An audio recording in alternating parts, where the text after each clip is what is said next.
Hi అండి. ఈరోజు మనం ఇడ్లీలోకి దోశలోకి సాయిరామ్ హోటల్ వైజాగ్ సాయిరామ్ హోటల్ అల్లం చట్నీ చూద్దాం. సాయిరామ్ హోటల్లో అల్లం చట్నీ బాగుంటుంది. దానికి ఆయిల్ వేసి ఇందులో అల్లం పచ్చిమిర్చి వేయించాలి. చింతపండు,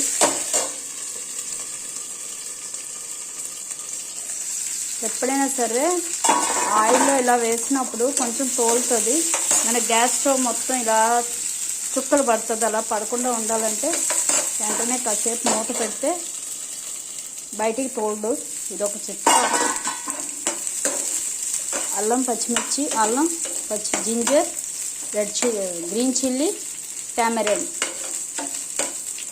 వేయించాలి. వేయించి ఇందులో కొంచెం టర్మరిక్ కానీ లేదా పసుపు కొమ్ములు ఉంటే పసుపు కొమ్ముల ముక్కలు కానీ, టామరిన్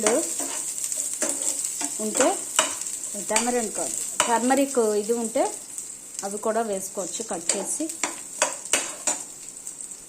వేయించాలి. తర్వాత ఇందులో కొంచెం గార్లిక్ కూడా వేసి వేయించాలి. ఇది సాయిరామ్ హోటల్ అల్లం చట్నీ, జింజర్ చట్నీ. ఇది వేయించి